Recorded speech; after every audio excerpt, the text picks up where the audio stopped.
출애굽기 12장 29절로 51절입니다. 밤중에 여호와께서 애굽 땅에서 모든 처음 난 것 곧 왕위에 앉은 바로의 장자로부터 옥에 갇힌 사람의 장자까지와 가축의 처음 난 것을 다 치심에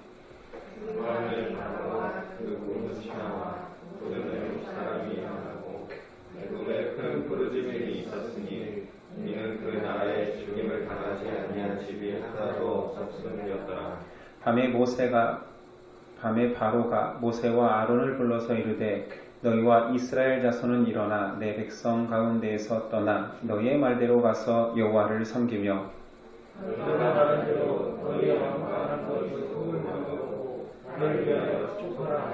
애굽 사람들은 말하기를 우리가 다 죽은 자가 되도다 하고 그 백성을 재촉하여 그 땅에서 속히 내보내려 하므로 그 백성이 발견되지 못한 한두 사람은 그것을 뺏어서 이스라엘 자손이 모세의 말대로 하여 애굽 사람에게 은금 패물과 의복을 구하매 여호와께서 애굽 사람들에게 이스라엘 백성에게 은혜를 입게 하사 그들이 구한 일을 얻게 하심으로 그들이 애굽 사람의 물품을 취하였더라. 이스라엘 자손이 라암셋을 떠나서 숫곳에 이르니 유아 외에 보행하는 장정이 60만 가량이요 수많은 가축과 양과 소와 신이 많은 가축이 그들과 함께하였으며 그들이 애굽으로부터 가지고 나온 발교되지 못한 반죽으로 모기범을 구웠으니 이는 그들이 애굽에서 쫓겨남으로 지체할 수 없었음이며 아무 양식도 준비하지 못하였음이었더라. 이스라엘 자손이 애굽에 거주한 지 430년이라. 430년이 끝나는 그 날에 여호와의 군대가 다 애굽 땅에서 나왔은즉 이방은 그들을 애굽 땅에서 인도하여 내시고 여호와 앞에 지킬 것이니 이는 여호와의 밤이라.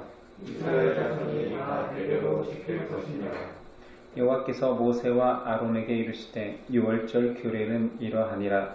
이방 사람은 먹지 못할 것이나 각 사람의 이름으로 산 종은 할례를 받은 후에 먹을 것이며 거류인과 타국 품꾼은 먹지 못하리라. 한 집에서 먹되 그 고기를 조금도 집 밖으로 내지 말고 뼈도 꺾지 말지며 이스라엘 회중이 다 이것을 지킬지니라. 너희와 함께 거류하는 가족인이 여호와의 명절을 지키고자 하거든 그 모든 남자는 할례를 받은 후에야 가까이하여 지킬지니 곧 그는 군토인과 같이 될 것이나 할례받지 못한 자는 먹지 못할 것이니라. 본토인에게나 너희 중에 거류하는 이방인에게 이 법이 동일하니라 하셨으므로 온 이스라엘 자손이 이와 같이 행하되 여호와께서 모세와 아론에게 명령하신 대로 행하였으며 함께 읽습니다. 바로 그 날에 여호와께서 이스라엘 자손을 그 무리대로 애굽 땅에서 인도하여 내셨더라. 아멘. 오늘 제목은 주의 날을 기억하고 기념하라. 이제 애굽의 마지막이자 완전한 10번째 재앙이 시작됩니다. 재앙의 내용은 애굽의 모든 장자와 짐승의 초태생을 치는 일이었습니다. 29절이야. 밤중에 여호와께서 애굽 땅에서 모든 처음 난 것 곧 왕위에 앉은 바로의 장자로부터 옥에 갇힌 사람의 장자까지와 가축의 처음 난 것을 다 치심에 그 밤에 바로와 그 모든 신하와 모든 애굽 사람이 일어나고 애굽에 큰 부르짖음이 있었으니 이는 그 나라에 죽임을 당하지 아니한 집이 하나도 없었음이었더라. 하나님의 계획은 역사 속에서 신실하게 한치의 오차도 없이 반드시 이루어집니다. 정한 시간이 되면 아무리 뒤늦게 회개하고 울부짖어도 구원받지 못합니다. 모두 다 심판받습니다. 애굽 안에 장자가 없는 집도 있었을 것입니다. 그렇다면 그 집은 심판이 비껴갔느냐? 그것은 아닙니다. 죽음이 없는 집이 없다라는 표현 자체 속에 혹 그 자녀 속에 아들이든 아니면 그 아비가 장자든 아니면 친족들의 죽음을 맞이하든 모두 다 죽음의 슬픔에 당한다라는 것입니다. 모두 다 애굽의 사람들이 죽을 수도 있었겠지요. 그러나 하나님은 그렇게 하지 않은 것은 그것은 훗날 진정한 유월절의 예표였기 때문입니다. 구원의 문이 닫힌 후에 사람들이 간구하지만 주인은 그런즉 깨어있어라 너희는 그 날과 시를 알지 못하느니라 말씀하시죠. 예수님은 이 마지막 날의 비유를 10처녀 비유를 들어 말씀하셨습니다.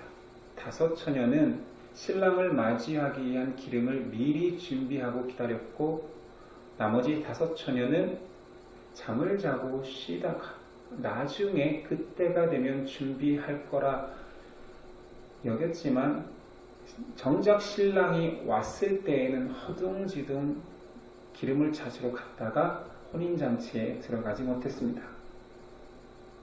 인생에게 심판을 위한 준비 기간은 충분합니다.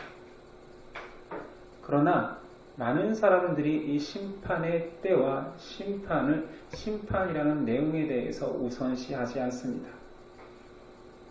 때로는 핑계대기도 합니다. 내 세상 형편이 아직은 심판을 준비할 때가 아니라 말하지요. 그 모든 사람들이 정작 당일날에는 후회하며 이를갈미 있을 거라 성경은 말합니다. 데살로니가 전서에도 계시록에도 주의 날이 밤에 도적같이 이를 것이라 핑계하지 못할지라 말하고 있습니다. 오늘 마지막 애굽의 재앙을 통한 2가지 결말을 보여줍니다. 33절 애굽 사람들은 말하기를 우리가 다 죽은 자가 되도다. 첫 번째 결말은 불순종하는 자들의 결말입니다. 그들은 절망과 다급함 속에서 재앙을 맞이합니다. 바로가 모세와 아론에게 요청했던 그 다급한 단어를 통해서 얼마나 그가 절망에 빠져 있는지 다급한지를 보여줍니다. 원어에서는 이 31절, 32절 안에 자그마치 6번이나 다급함에 표현하는 단어들이 나옵니다. 일어나라 쿠무, 떠나라 체우, 가라 레쿠, 몰아가라 케우라는 단어를 여러 번 반복적으로 사용합니다. 제발 일어나라, 제발 떠나라, 제발 나가라. 이것이 한 문장에 6번 등장한다는 것은 온전한 문장이 아니라 그냥 다급함을 다 드러내고 있는 거지요. 앞에 재앙 앞에 거만했던 바로가 지금은 재앙에 떠는 두려운 인간일 뿐입니다.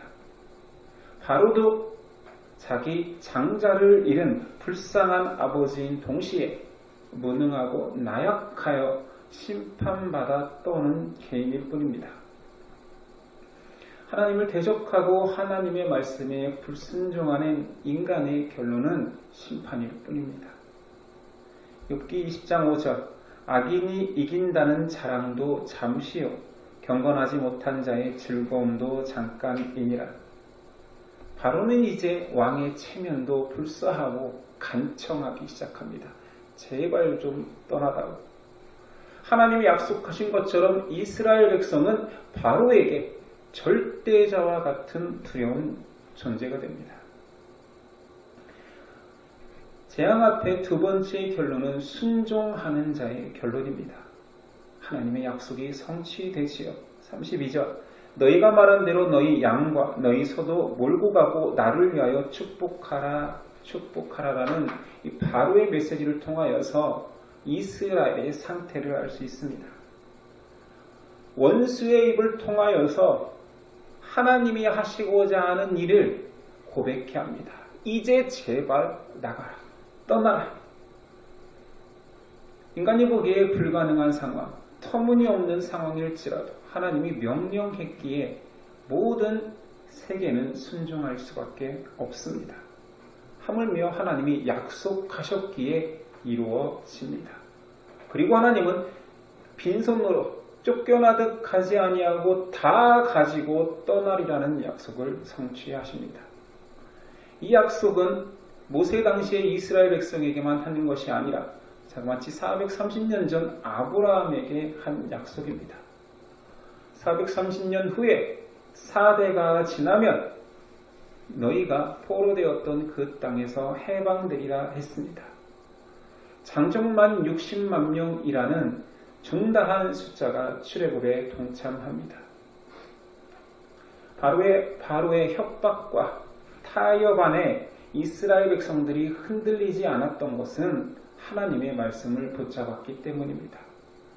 말씀을 신뢰했기에 장정들만 가라, 가축은 놓고 가라 했던 달콤한 타협안을 거절할 수 있었던 거죠. 시편 145편 20절 여호와께서 자기를 사랑하는 자들은 다 보호하시고 악인들은 다 멸하시리로다. 우리 말씀을 한번 적용해 봅시다. 하나님을 믿는 우리가 세상의 기준 앞에 얼마나 많이 타협하고 순응합니까? 우리 입술로는 하나님의 약속과 말씀대로 이루어질 것입니다라고 이야기하지만 실상 우리는 살면서 하나님의 말씀이 얼마나 무시되어 왔습니까? 말씀의 기준을 무너뜨리면서까지 우리는 세상에 순응하려 하지 않았나요? 양보되는 것이 있고 반드시 지켜야 할 것이 있음에도 우리는 스스로 자유하며 스스로 자신을 설득하며 하나님의 말씀을 내려놓기 십상이었습니다. 믿음이 우선시 되어야지 믿음이 우선순위에서 내려오는 시작부터 첫 우선순위에서 믿음이 제외되는 시점에서부터 믿음은 급격하게 붕괴됩니다. 이런 믿음의 속성을 알기에 바울은 사역자 디모데에게 예를 들며 권면합니다. 첫 번째는 군인처럼 생활에 얽매이지 말고 순종하라 합니다. 너 사람으로 태어났지, 네가 물론 네 직업이 있겠지, 그러나 태도는 군인과 같이 명령하는 자에게 즉각 순종하듯 신앙생활해라. 둘째는 경기하는 자가 승리의 면류관에 집중하듯. 여러 가지가 다 보이고 누리고 싶은 것들이 있겠지만 각고의 노력을 승리하기 위해서 달려가는 경기자처럼 집중하라. 신앙의 태도죠. 세 번째는 농부처럼 성실하라. 디모데후서 4장 7절이야. 나는 선한 싸움을 싸우고 나의 달려갈 길을 마치고 믿음을 지켰으니 이제 후로는 나를 위하여 의의 면류관이 예비되었으므로 곧 의로우신 재판장이 그 날에 내게 주실 것이며 내게만 아니라 주의 나타나심을 사모하는 모든 자에게 도니라. 말씀을 붙들고 하나님을 따라가는 자에게는 최후의 승리가 있습니다. 구약에서도 신약에서도 한결같이 이 결론을 가지고 말씀을 풀고 있습니다. 하나님을 따라가는 자, 하나님의 말씀에 순종하는 자 승리다. 6월절이 지난 후 이제 이스라엘 백성이 출애굽을 준비합니다. 첫 번째 준비 내용은 무교병을 준비하라 합니다. 발효되지 않는 그 무교병을 먹는 이유는 급하고 다급하니 발효할 시간이 없으니 먹으라는 의미와 더불어 고난의 떡을 상징하기에 이 고난을 잊지 말라라는 것입니다. 이제 떠나야 하니 무교병은 6월절로부터 7일간 먹으라 했습니다. 나머지 반죽들을 담아갈 그릇도 준비하지 못했습니다. 그래서 겉옷에라도 싸서 나가라 명령합니다. 두 번째는 은금 폐물을 준비케 하시죠. 은이나 금으로 만든 그릇이나 용품들을 애굽에 요구하라 합니다. 이스라엘이 은금 폐물이 있었겠습니까? 하나님께서 은금 폐물을 요구하라라는 것은 자신들의 욕심을 마음껏 채우라는 의미는 아니었겠지요. 또는 불확실한 미래를 위한 보험 같은 걸로 준비해 놓으라는 것도 아니었습니다. 광야의 삶도 하나님께서 책임져 주시겠다 했으니 훗날 이 은금 폐물은 하나님 성소를 짓는데 사용됩니다. 여기서 우리가 느껴야 할 바가 있습니다. 하나님은 우리에게 은금패물을 허락하시기도 합니다. 그러나 그 모든 것들은 하나님의 영광을 위하여 사용됩니다. 성경에서는 한결같이 너의 재산, 너의 것은 너의 것이 아니라 너는 청지기일 뿐이다. 주인이 부르면 언제든지 달려와 주인을 위하여 사용하라라고 말합니다. 구약도 신약도 동일하게 주인에게 영광 돌리기 위해서 은금패물도 필요한 것입니다. 말씀의 뒷부분에는 앞으로 6월절을 지금 시점에서 6월절, 첫 번째 6월절이지만 앞으로도 계속 6월절을 지켜야 된다라고 규례를 제정합니다. 6월절 식탁은 이례적인 것 같지만 너희가 기억해야 되는 것은 6월절을 통하여서 나의 구원을 이루신 하나님, 두 번째는 너희가 아무 공로 없이 그 사망의 재앙에서 벗어난 일을 기억해야 하기 위함이었습니다. 그래서 매년 동일한 날에 6월절을 지키라 명령하십니다. 참석자 규례를 주시면서 출애굽한 인원이 장정만 60만이라면 이스라엘 백성이 전부 다 60만인 것은 아닙니다. 성경에는 중다한 수많은 잡족이라고 표현됩니다. 다른 민족들도 있었다는 얘기지요. 이스라엘에 참여하고자 이스라엘과 같이 있었던 자, 이스라엘도 종된 삶이었지만 그들에게 와서 종살이했던 자들까지 주변 국가의 유랑자들도 참여했습니다. 그리고 그들에게도 동일하게 너희와 함께 하겠다라면 6월절을 지키라 하십니다. 두 번째는 무교절 규례죠. 6월절로부터 7일간 무교절을 지켜라. 고난을 상징하는 떡인 발효되지 않은 그 무교병을 먹으면서 애굽에 처해 있던 종살이를 기억하며 그 속에서 건신 하나님의 은혜를 먹으며 기억하라는 것이지요.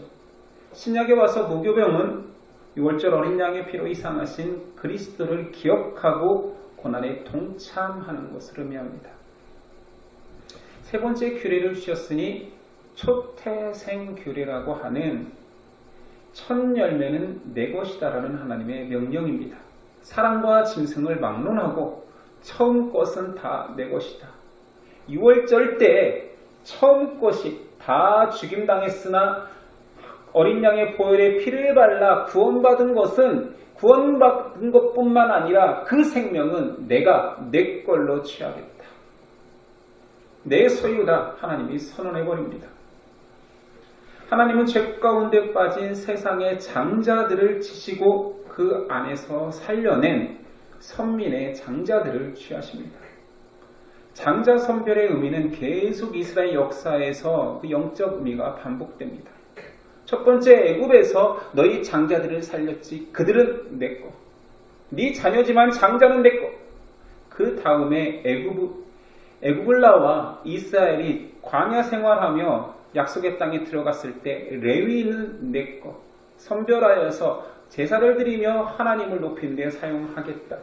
마지막 날 그리스도께서 오신 이후에 성도들을 향하여서 하나님의 제사장 나라와 백성 내가 선별하였다라고 말합니다.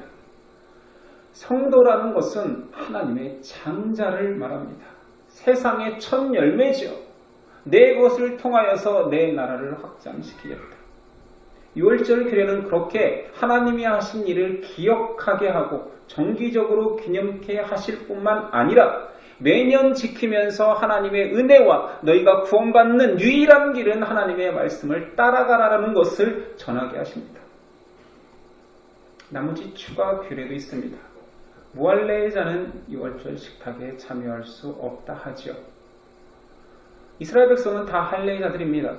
그렇다면 본토인 외에 이방인 중에 할례자가 있기에 무할례자는 참여할 수 없다라고 했겠죠.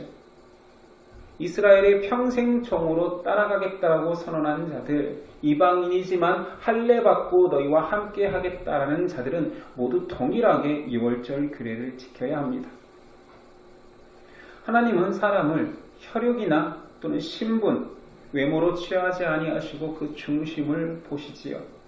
구원의 은혜는 처음부터 이스라엘에게만 있었던 것이 아니라 중다한 족속이라 할지라도 하나님의 약속을 따르겠다 하면 유월절에 참여할 수 있었습니다.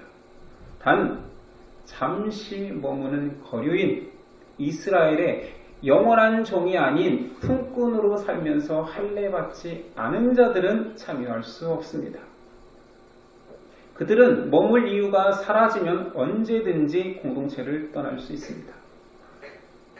안타깝게도 현대 교회 안에도 이런 거류인과 품꾼들이 있을 수 있습니다.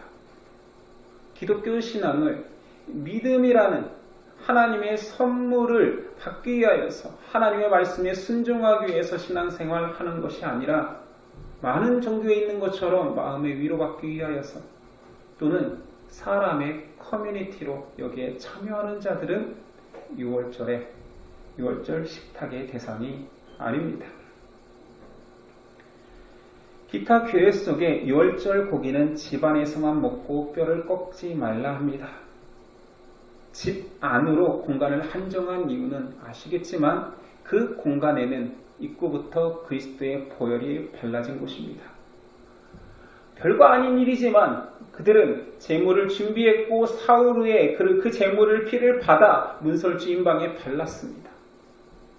그곳은 하나님의 말씀이 순종하는 장소입니다.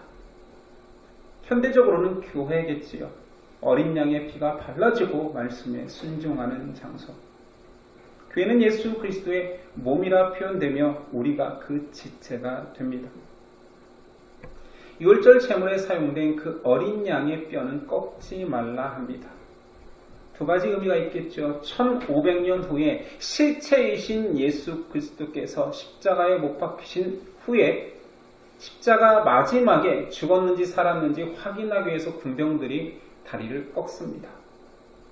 그런데 예수님은 꺾이지 않으셨지요. 이 한 가지를 예언하는 것이며 그분이 유월절 때 다리 뼈조차 꺾이지 않은 유월절 어린 양임을 예표하기 위함이었습니다. 오늘 말씀 길었지만 결론으로 가봅시다. 유월절을 통해 우리가 명심해야 되는 것은 어린 양의 피가 없이는 구원이 없습니다. 이는 신약에 와서 어린 양이신 그리스도의 피 없는 구원은 없다라는 것을 강조하는 거죠. 애굽에서 유월절을 지키지 않고 나는 이스라엘 백성이기에 이 단순한 명령이지만 깜빡 잊고 지나쳤습니다. 그러나 전 이스라엘 백성인 거 아시잖아요. 했던 사람은 단 한 사람도 없습니다. 아무것도 아닌 명령 같지만 이스라엘 백성이기 때문에 구원하는 것이 아니라 순종하는 자만, 유월절을 지킨 자만 구원을 받습니다. 47절 이스라엘 회중이 다 이것을 지킬지니라. 50절 온 이스라엘 자손이 이와 같이 행하되 여호와께서 모세와 아론에게 명령하신 대로 행하였으며 이스라엘의 유월절을 명하신 하나님은 우리에게도 동일한 유월절 어린 양, 진정한 유월절을 지키라 명하십니다.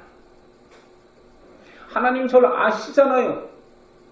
저 하나님의 사람이잖아요. 고백하잖아요만 중요한 것이 아니라 유월절을 지키라 명하면 지켜야 됩니다. 어린 양의 피를 바르고 어린 양의 살을 먹지 않고는 구원을 하나님께서 허락하지 않으십니다. 사람들은 구원을 왜 이렇게 어렵게 복잡하게 만들었냐라고 합니다. 복잡합니까? 사망에서 생명으로 옮겨지는 그 유월절 규례가 그렇게 복잡해 보입니까? 사는 일인데요. 인생이 달린 일인데요.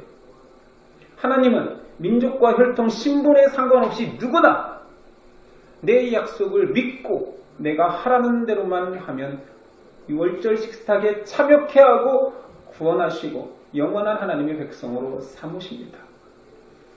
그래서 우리가 지금 존재하는 거 아닙니까? 우리는 양상은 다르지요. 실제로 어린 양의 제사를 사용하지는 않지요.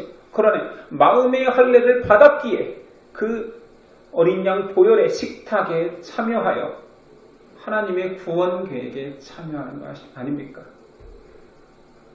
하나님의 약속은 태초부터 지금까지 신실합니다. 성경 전체에서 한결같습니다.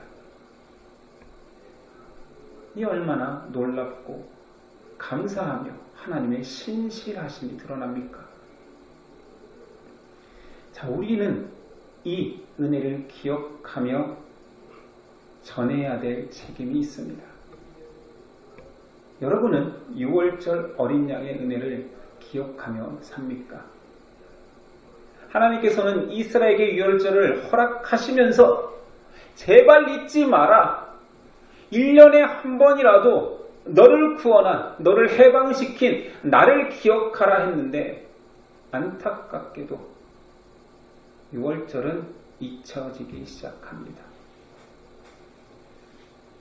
재밌는 것은 그러면서도 이스라엘은 한 번도 자신이 선민임은 잊지 않습니다. 놀랍지 않습니까? 이걸 어떻게 봐야 될까요? 사람의 이기심이라고 봐야 될까요? 아니면 연약한 사람의 망각함이라고 봐야 될까요? 이 놀라운 은혜를 매해 매년 이스라엘 백성만큼은 기억해라 라고 말하는데 그들은 망각합니다. 이것은 사실 우리가 적용해야 될 내용입니다. 지금 우리에게는 6월절보다 더 선명한 예수 십자가와 부활을 지키는 주의를 지킵니다. 주의를 지키는 많은 사람들 중에 주의를 지키지 않으면서도 하나님의 사람이라 고백하기도 합니다. 우리 멤버들 이야기하는 것이 아니라 여러분들이 신앙생활 해봐서 알잖아요. 주일쯤 어겨도 내가 하나님의 사람이고 구원받는데 아무 문제 없을 거라 여기잖아요. 6월절만큼만 1년에 한 번씩 기억해달라고 했지만 기꺼이 망각했던 이스라엘 백성과 뭐가 다릅니까? 구원의 그림자였던 6월절 그림자를 따랐던 그들은 오히려 흐릿했기 때문에 잊을 수 있지만 우리는 어린 양의 실체를 믿고 그 주의를 기념하는 우리는 그림자가 아닌 실체를 따라가면서도 주의를 잊기를 너무 쉽게 하지 않나요?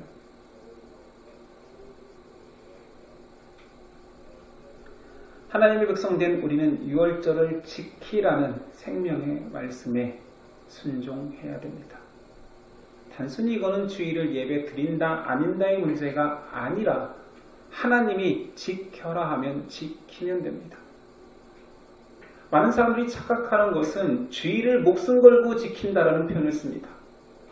그래 본 적 있나요? 주일 성수는 목숨 걸고 지킨다. 근데 저는 교회 생활을 오래 했고 사역자로 살면서도 주일 성수를 목숨 걸고 지킨다라는 게 무엇인지 잘 모르겠습니다. 왜냐하면 아무도 목숨 걸고 주일 성수하지 않잖아요. 그리고 목숨을 걸고 나온 사람은 누구입니까? 핍박의 시대입니까? 신사참배를 금지해서 교회 당하는 사람이 뭐 죽는 시대입니까? 여러분 착각하지 마십시오. 하나님은 주일을 또는 6월절을 목숨 걸고 지켜라 하지 않습니다. 지키기만 하면 목숨은 내가 살려주겠다.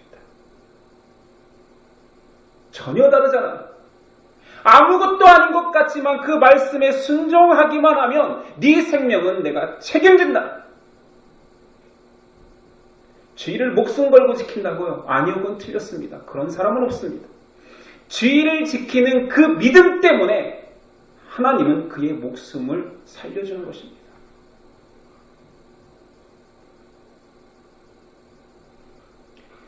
여러분에게 또는 저에게 주일은 지켜야 될 의무입니까?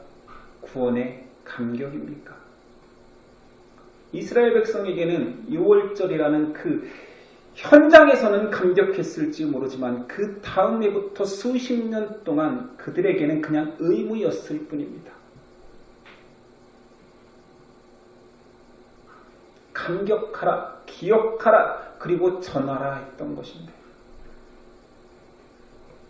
자, 우리가 하나님을 대하는 태도를 바울이 디모데에게 권면했던 태도로 돌아보며 마치려 합니다. 우리는 군사처럼 순종합니까? 우리는 경기에 참여한 자처럼 집중합니까? 농부처럼 성실합니까? 하나님은 우리를 위해서 모든 것들을 허락하셨고 약속하셨고 이루셨습니다. 그러면서 우리에게 요구하는 것은 네 피를 흘려라도 아니고 그 은혜를 기억하여 기념하여 지키라였습니다. 너무 작은 것들을 요구하기에 안 지키는 것 아닐까요? 하나님의 크신 은혜를 우리는 망각하지 맙시다. 기억합시다. 기념합시다. 그리고 찬양하며 전합시다. 그런 저와 여러분 되기를 간곡히 소망합니다. 기도하겠습니다. 주님 감사합니다. 나를 위하여서 6월절을 수천 년부터 준비하시고 아니 태초부터 구원 계획 속에 준비하시고 신실하게 하나하나 이루시며 2000년 전 그리스도를 통하여서 완성하신 주님, 나를 위함이었습니다. 나의 6월절입니다. 그러나 나는 하나님의 사람이라 고백하며 얼마나 그 은혜를 기억하고 기념하며 자랑하고 찬양하며 살고 있습니까? 온난누리지만 다시 그 은혜 가운데로 들어와 그 감격 가운데로 들어와 하나님이 하신 놀라운 일들을 고백하며 살게 하여 주시옵소서. 예수만의 이 기쁨이 서로 공유되며 이 기쁨 속에서 더 많은 사람들에게 전하고자 하는 열망이 커지게 하여 주옵소서. 우리를 위하여서 기꺼이 6월절 희생의 어린 양이 되신 예수 그리스도의 이름으로 기도드렸습니다.